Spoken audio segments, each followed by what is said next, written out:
What up, dude bros? I'm Frank. This is a video review of the Dart Zone Pro Mark III. This blaster by Dart Zone is a pro-level blaster, meaning it shoots at a higher velocity. It's a flywheeler that uses full-length and half-length darts out of the magazine loading system, which is compatible with all of your Nerf magazines, features a mechanically semi-auto system in addition to an electronic full-auto system, shoots over 140 FPS, oh, and by the way, it's LiPo compatible. What a beautiful piece of technology. Let's get into the review, dude bros.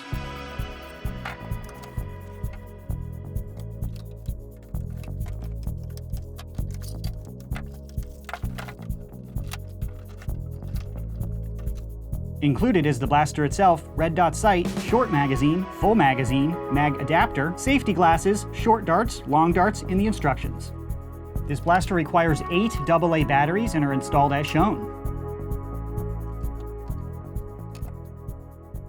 External overview starting up at the front, there's no in-strike barrel lug. Underneath the cool-looking muzzle is a Picatinny style rail right here, and up top there's another Picatinny style rail up here. This is not compatible with Nerf attachments, but it is compatible with some airsoft attachments that are compatible with Picatinny style rails. The blaster comes with this red dot optic, but it is removable. The red dot itself is pretty basic. It runs on 2 AAA batteries, which are installed up front. Has just an on-off switch right here, which projects a red light onto the screen right there. The light is so bright that it actually washes out in the screen, so I have been keeping mine off, but it is a much wider field of view than a lot of Nerf accessories, so it's something that looks cool but doesn't actually get in the way. So as far as foam flinging optics go, this is a pretty good one. That is the optic. This will not go onto your Nerf blasters or your Nerf rails. Now down to the magazine. Well, it includes 2 magazines, a full-length magazine and a half-length magazine. This blaster is compatible with no modifications with full-length darts and half-length darts. Both of the included magazines have a capacity of 15 darts, and I think they look pretty cool. But the magwell is compatible with your other Nerf magazines, so this is possible. Pretty awesome that Dart Zone listened to us when we all complained about the Nexus Pro not being compatible with a lot of our existing magazines. This one is, so that's pretty awesome. And of course, if you're using the full-length magazines, it goes in like any other mag. But if you want to use the half-length magazines, you have to use the Dart Zone adapter, which goes into the magwell like that. Then you put the half-length mag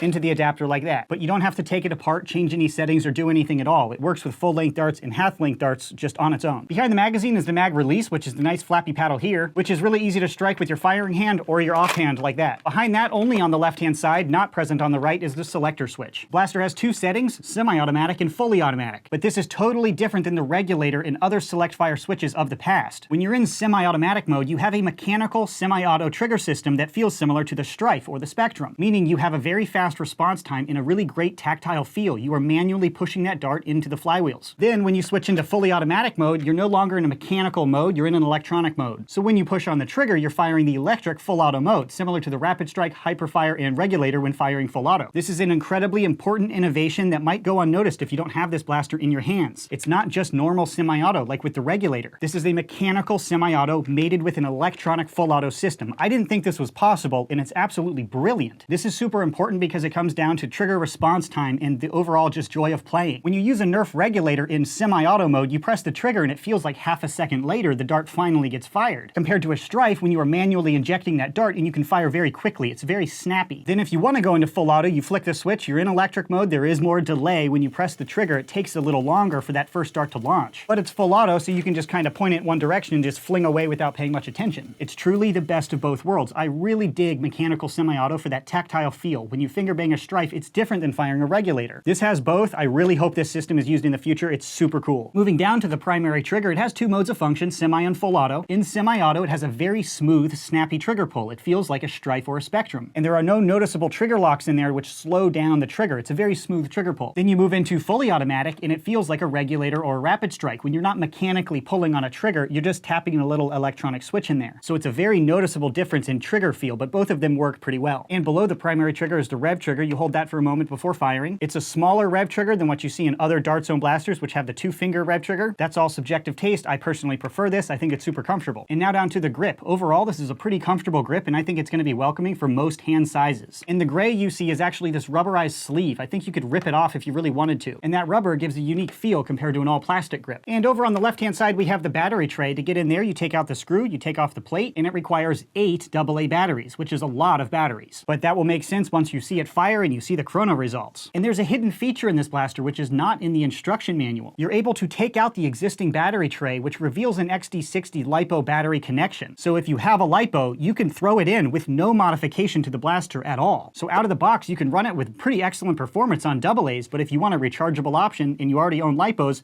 this blaster is compatible. You don't need to wire, you don't need to solder, it's ready to go. And when I ran the blaster with my 3S lipo, I got slightly higher chrono average and a slightly higher rate of fire. Rate of fire comparison in the firing demo and the chrono after that. What a cool hidden feature. I was not expecting that. It's built for modders, but without them directly saying that. It's not in the instructions, I haven't found it on their website. It's nice and subtle. For the people who are looking for it, they're just like, heck yeah, thank you, Dart Zone. But to normal off-the-shelf consumers, they don't have to concern themselves with lipos. They can use AA's if they want to. Best of both worlds with battery options. Hats off to Dart Zone. I hope they do this in the future. That's such a convenience for modders. And continuing with the overview, back here we have an adjustable stock. Adjustment button is this big orange thing, so you can lock it in wherever you want it to be. But if you don't like this stock, this buffer tube is the same as what's on the Nexus Pro in the Max Striker. So if you want to take the Nexus Pro stock and put it on here, you totally can. Keep in mind, bros, if you think the stock looks outrageously short, the buffer tube starts a few inches behind the grip, compared to this buffer tube which starts right behind the grip. So even though this looks short and stubby, they're actually effectively the same length. That is an external overview of the Mark III. Now I'll show you it firing.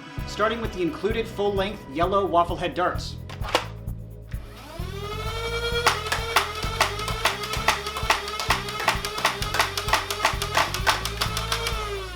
Now switching to full auto.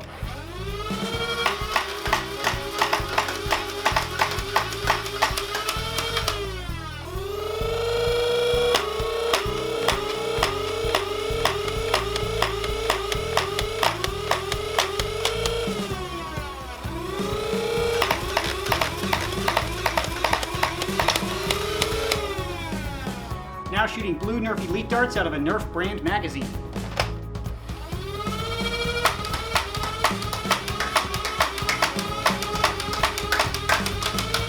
Full auto.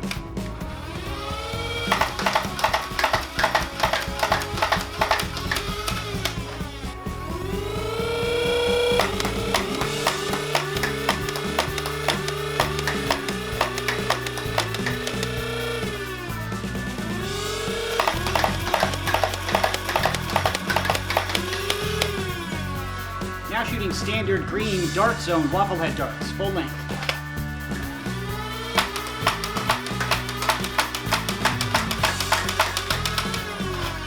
Full auto.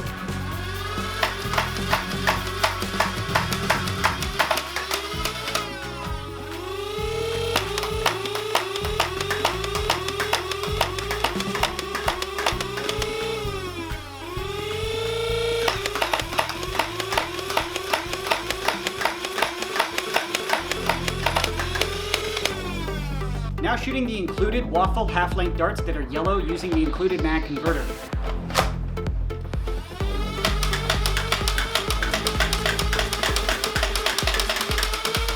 Now full auto.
Operating the Dart Zone Pro Mark III was tons of fun, but there's a lot to discuss here with the nuance of performance. First, when using this blaster in semi-automatic mode, I had very few issues or hiccups. It works similar to a highly modified Strife, but it's right out of the box running on AA's. The semi-automatic trigger pull is fairly smooth and it works well with both full-length darts and half-length darts. However, when I switched to fully automatic mode, I was not getting consistent feeding when using full-length darts. It was consistent with half-length darts, it was not consistent with full-length darts in fully automatic mode. It was kind of shooting two at once, then pausing and sort sort of spitting them out very inconsistently. I'm not entirely sure what's causing it, but it happened with Dart Zone Wafflehead darts, Nerf Elite darts, the included darts, every dart I could try. The full auto mode just kind of spazzed out and in my opinion is pretty unusable with full-length darts. But using half-length darts, the fully automatic system was pretty consistent. There were definitely hiccups where sometimes it just shot a bunch of darts and then paused. It seemed kind of sporadic. But for the most part, fully automatic with half-length darts worked pretty okay. But the rate of fire with fully automatic is way slower than what I was expecting out of a pro-grade blaster like this. I don't really have a use for slow fully automatic. When I want full auto, I'm trying to spew as much foam as I can. If I want to shoot slowly, I'll keep it in semi and control that on my own. So I'm not really sure what went into that decision to make the rate of fire so slow. In addition to that issue, the darts were not being launched consistently like at all with this blaster, compared to the Spectrum and the other Dart Zone flywheel blasters, which tend to fire very consistently and very accurately. But with the Mark III, the darts were shooting off left and right kind of inconsistently, and it was pretty unpredictable. And that problem occurred with both full-length darts, half-length darts, in semi-auto, and in full auto. On a note of magazine compatibility, every full-length magazine that I tried with the Mark III fit in there just fine, it held in place just fine, and it fed just fine. And it's also compatible with the other Dart Zone half-length magazines, as well as the Jet Blaster magazines. I did experience a lot of feeding issues with the Worker Talon mags. I believe it's because this spring is a little bit stronger than the other springs, so it was pushing the darts up with a little too much force and it overwhelmed the feeding mechanism and the trigger wasn't really working correctly. So if you buy the Mark III, I would not recommend you use the Worker Talon mags. But again, the other Dart Zone magazines and the Jet Blaster magazines work just fine, so it's an issue with the magazine, not the blaster. And using the appropriate magazines, every single type of dart I tried to put through the Mark III fed just fine. Now to the chrono results. Sit back, I have lots of numbers for you. First, Nerf Elite darts with AA batteries, 141 feet per second. Using a LiPo battery, 160 feet per second. Dart Zone Wafflehead darts with AA's, 139 feet per second. With a LiPo, 153 feet per second. With the included long yellow darts in AA's, 147 feet per second. With a LiPo, 164 feet per second. With the included yellow half-length darts in AA's, 147 feet per second. With a LiPo, 151 feet per second. With Adventure Force black half-length darts in AA's, 137 feet per second. With a LiPo, 143 feet per second. And with Dart Zone red half-length Wafflehead darts in AA's, 141 feet per second. With a LiPo, 148 feet per second. So that's shooting way harder than most Nerf blasters on the market. The Elite par is 70 feet per second. This is twice as fast. And I did observe a velocity increase when switching from AA battery to my 3S LiPo battery. But the performance increase seemed to mostly affect full-length darts, not as much the half-length darts. And if I had to speculate as to why that is, I think it's just because it's a much longer dart and it's able to be touched by the flywheels for a longer period to absorb more of the energy, or something like that. But you can look over the numbers and draw your own conclusion. So, that is all of the objective information I can provide on the Mark III. Now to my personal opinion. Overall, I am very impressed with the Mark III. What a beautiful innovation in our hobby. The feeding mechanism is brilliant. I really hope they use this in the future. It's truly the best of both worlds, mechanical semi with electric full auto. Compared to a fully electric system like the regulator, if you're mostly a semi-auto shooter, the regulator is not fun to use at all. There's like a half a second delay when you pull the trigger and the dart launches. Same with this blaster when you're in electric full auto, so it's not that snappy in full auto. But if you need that snappy response time, you stay in semi and you only switch to full auto when you don't need it and you just need to blindly lay down some suppressive fire or something like that. So what a cool innovation. I never would have thought this is possible, and I haven't opened this blaster up, but I need to know how this works.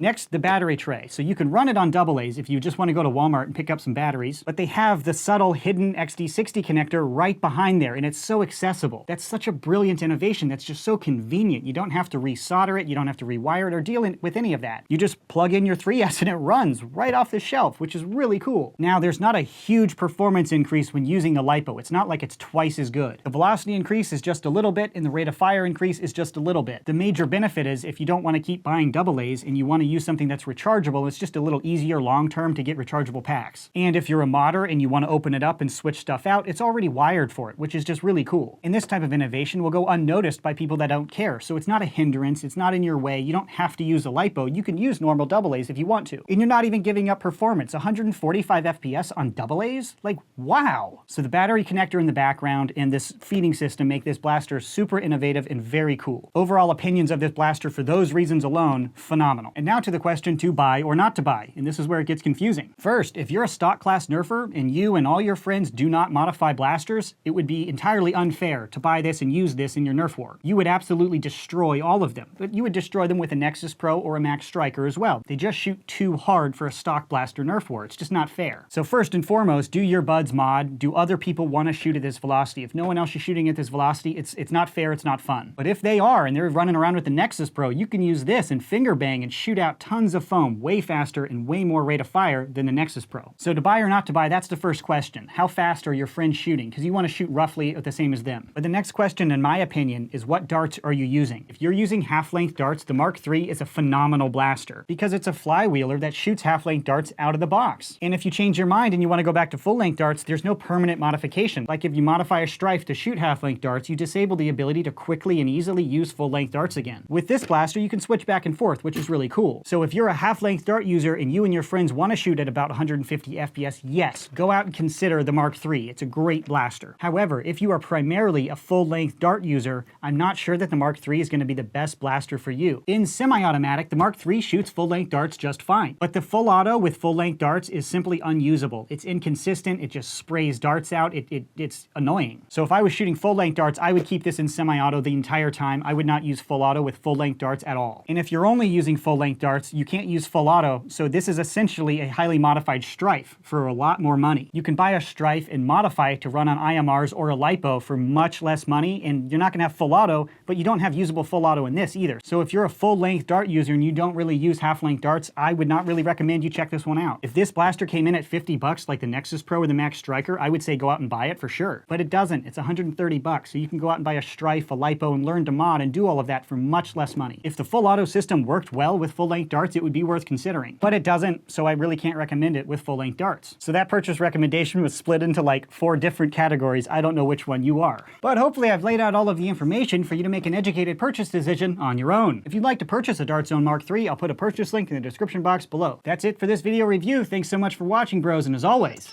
stay tactical.